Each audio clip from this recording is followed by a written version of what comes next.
So once you recognise there's gaps in your knowledge, maybe not in your subject knowledge, but in your knowledge to convey that to learners, I think it's important to question potentially learners' knowledge. So being able to fill the gaps, what don't they know? So asking the relevant questions to gain an understanding of learners' prior knowledge that you can adapt and exploit your subject discipline correctly and successfully. So yeah, I think that's super important, that those types of examples can also be easily evidenced then in your blue book, in that feedback and things like this. They can be evidenced in lesson plenaries and things like that too, encouraging assessment for learning plenaries. And so yeah, I think firstly is understanding, once you've taken the pressure off yourself of this is a lack of my understanding or knowledge here, put yourself in the learner's shoes and ask themselves what it is that they are lacking from your lesson or knowledge that they wish to gain from your lessons as well. I think it's really difficult, but you have to kind of take yourself out of it. Go, if I was the learner, how am I going to receive this? Am I going to take this information in a way and integrate it into my knowledge, into my schema, my mind map of what it should look like? What the gaps have I got in it, and is this necessarily the best way of getting those gaps filled? Yeah. Because some approaches will fill the gaps okay, but perhaps they won't necessarily kind of rearrange the schema completely. Yeah. And I think, it's important to kind of really look at it afresh. Exactly, if you were the pupil, what do you need to take from this? Yeah. And then to plan your lessons with an idea of, this is how I'm going to fill those gaps. And I think that works quite effectively. Yeah, and I think the whole point of the aware is that it's important to remember that it doesn't mean you're aware, you've nailed it, you're still developing this. So it's absolutely normal to continue to undertake more research and inquiry and reflect on your learning still, because there's always more to learn. And so continue with R&E time, observations, remembering that even if this is you at this point at CP2, again, you can undertake more observations, pupil trails still. And I personally found that by observing a different, out of my own AOLE, out of my subject entirely, going to a different AOLE altogether, by observing a lesson where it was completely, I'm going off track, completely... just pause there, just start that sentence yeah, I again. completely went off you're doing it. beautifully. I'm trying to think. Just take a little micro Is it fine pause. to say AOLEs and Yes. they'll know all of it? Yeah, of course. Okay. Start again. I would really recommend, as well, as I said previously, that by undertaking pupil trails and observations, even if you're doing this now as well in CP2, because a lot of us are still moving from the unaware to aware at this stage, hoping to attain capable by the end of the PGCE, then no matter what stage in which you're at, is important to ask to continue to observe if needs be, because I personally found that I gained more experience by observing a lesson which was completely outside of my subject, even my AOLE, where naturally it was a topic in which I knew little to nothing about. But when something more specific to my AOLE, or more specific my language, my subject, my enthusiasm and my interest in that kind of lesson that I was observing increased and picked up, and I was able to understand and notice and experience how naturally that incidental and cross-curricular mentioning of these different disciplines were naturally introduced into the lesson, incidentally and naturally, rather than saying, okay, we are now going to focus on literacy when we're in a maths lesson. It was just brought up. So what is an adjective, for example, and just incidentally continuing to question the pupils.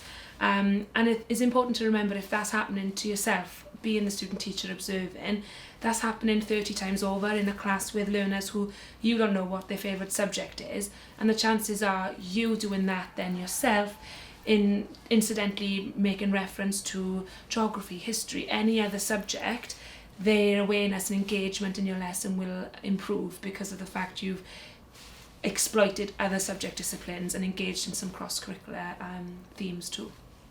I think it's really important, actually, with this cross-curricular aspect, is actually read the descriptions of learning and the what matter statements for all of the different AOLEs. Often you probably are actually using several of them without really realising you're using several of them. And if you kind of incorporate the curriculum can write the Welsh aspect to it, you can obviously always in a lesson Get them to do some geography of Wales. Yeah. It's just one aspect you can add in. Get some language related into it. Just have some resources, even in Welsh, that you just naturally bring in. Exactly.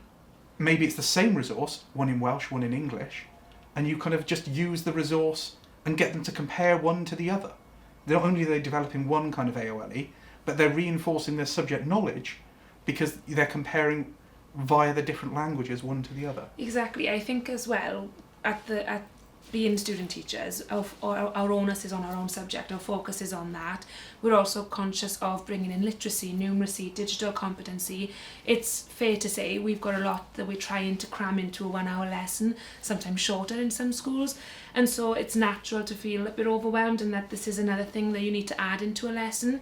And it's important to remember that we're not expected to do this every lesson. And so, again, taking that into consideration when you're being observed for the L&T form, it may be worthwhile deliberately trying to include that there for when you're being observed.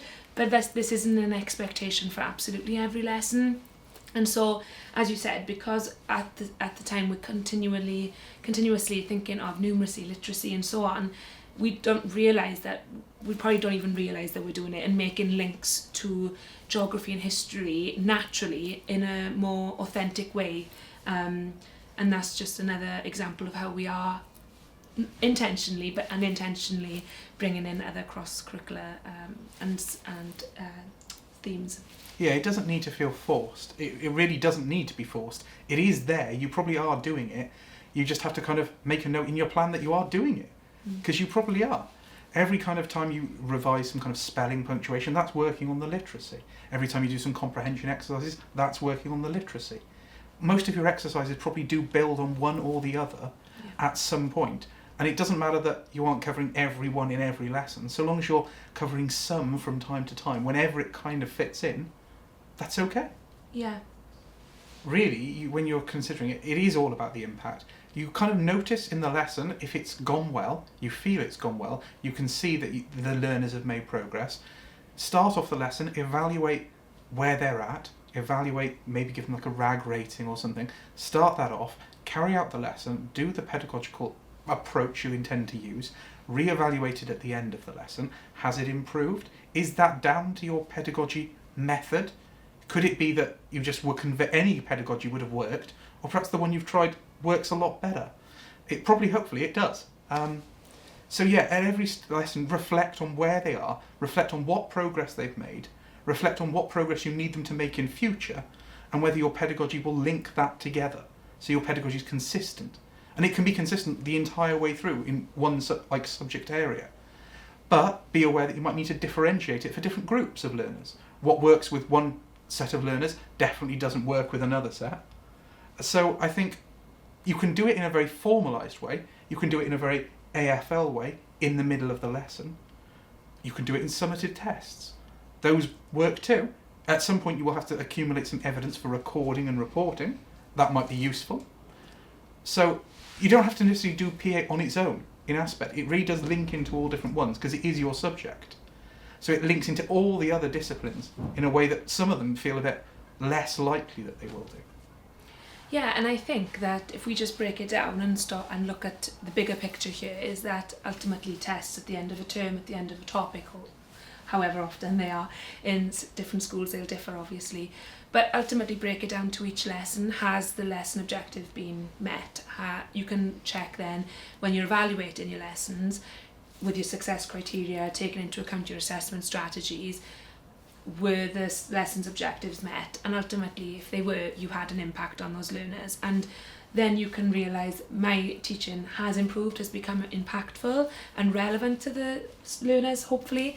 But ultimately, it's had an impact on them because through your assessment strategies and your proof and evidence that the success criteria has been met, your lesson objectives have been met, you've had an impact on those learners. And so that's something daily to take away lesson by lesson. On the grand scheme of things, as you said, more assessments can be used. Each and every lesson, there should be AFL, assessment for learning. It doesn't necessarily have to be a plenary at the end. If the lesson isn't going as planned, the more you're developing as a teacher, moving from unaware to aware capable, you'll be able to realise this on the spot and adapt your lesson there and then. And as I said previously, the repertoire you're building of all these different resources, you can think maybe because of the behaviour that day, which you couldn't have anticipated, the next activity you had planned isn't going to go down well, and so you react and change and adapt your lesson there and then on the spot, showing you're improving your flexibility, showing again you're able to adapt your subject knowledge and the task in which you want the learners to gain this subject knowledge from you, make it relevant to the learners. I think is another way of showing that you're making the lesson impactful on the learners, and also proving that you're being an impactful teacher and teaching, your teaching ways are impactful essentially. Oh yes, I totally agree. I think you're doing your pedagogy, you kind of can tell how it's gone, you're reflecting on it at the end of each lesson.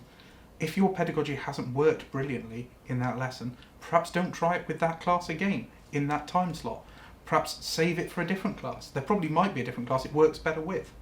And then go back to the literature, have a look, see what they suggest. Did you do it completely differently from how someone else has done it? If so, it might be like groundbreaking, but perhaps you need to reevaluate it. And hopefully, over the course of it, by a continuous cycle of reflection, going back and forth with, did this work? Did it improve their progression? Can I see the progression, particularly in the lesson? And if you can do that, fine. And if not, adjust it. Yeah. I think as well, when we think and question ourselves of, I think we're doing this, but how can I evidence it? It's really important that, especially when you're with a class that you've been following a while, so this will naturally come towards the middle to the end of each placement. Once you've really got to know them, you've taken a few lessons on different topics, it would be good, which is something I've done and I really recommend that you do, is do a starter which differentiates, like it can be in a grid format, each grid, each row, different on topic. So it's like a retrieval practice as well. It's retrieval practice for the learners, but also is showing you a bit of AFL also to see if your previous lessons have been impactful on the learners, if they are still able to remember something you taught them 6 weeks ago or last term. And so it's really, you're doing it for the benefit of the learners, retrieval practice and things like this, the deep thinking skills, critical thinking skills, but also you're able to take that away and say, well, these learners were able to still pick up on this and tell me the answers to these, and these didn't. And so it's another AFL strategy too, which in their books is an evidence as part of their task, but also it's evidence for you in the sense of live marking in a way. You're doing it there and then on the spot, being able to identify which learners are potentially needing more help with this topic than others. It's a very holistic approach. There are certain concepts you might want to come back to again and again, and by doing it over a longer period of time, you get the opportunity to see how did they link together. Is there one area of this I didn't link in as well as I perhaps could have? Should I have tried a different approach to link it in? So it's about the whole kind of longer term progression for the learners. It's not just there and then, but it's also a long period. Have they progressed from when they arrived perhaps with you, maybe 6 weeks ago even? And the keywords in this descriptor for the away are things like impactful. And when I think of impactful, I just think of it being... Do you mean for the capable? Capable. Is yeah. it capable? Impactful for capable. I'm capable. Should I start that sentence again? Okay. I think it's important to remember as well when we look at the descriptors for capable that the words impactful come up. And when you think of impactful, I tend to think if something has an impact on me, it's because I can relate to it, it's relevant to me. And so again, when we incorporate things which we should be always considering, such as pupil voice, learners leading learning, giving the learners the choice maybe to choose the task in which they will undertake this topic or learn from this topic, you are being impactful on the learners because it's relevant to them. They've had a choice in what they do. And depending on your subject, talking specifically from an MFL standpoint here now, it's just the fact of when you hear and see that they're able to identify that this is relevant to me, I can use this topic on food, for example, when I go to Spain, when I go to France, when I order my food in a Spanish restaurant, in a French restaurant, they're able to identify the relevance it has, the learning has on the learners, and that's evidence that your learning has been, or your teaching, has been impactful on them. Yeah, it's impressive. The enthusiasm they bring from a real life context is remarkable. In biology, there's a huge quantity of human biology. Just you convey it to them it's so irrelevant to them. They know about it all the time. It relates to all the other subjects. It links back to their everyday life. Digestion, they consider it all the time. Respiration, they consider it all. And then you have like a core concept in your subject, and all these different ideas feed into it in different directions. And I think so long as you get this real life, authentic context to it, they'll be enthused. They'll want to continue taking your subject as much as possible. And it kind of drives their own internal self-motivation, which is the way to boost progression.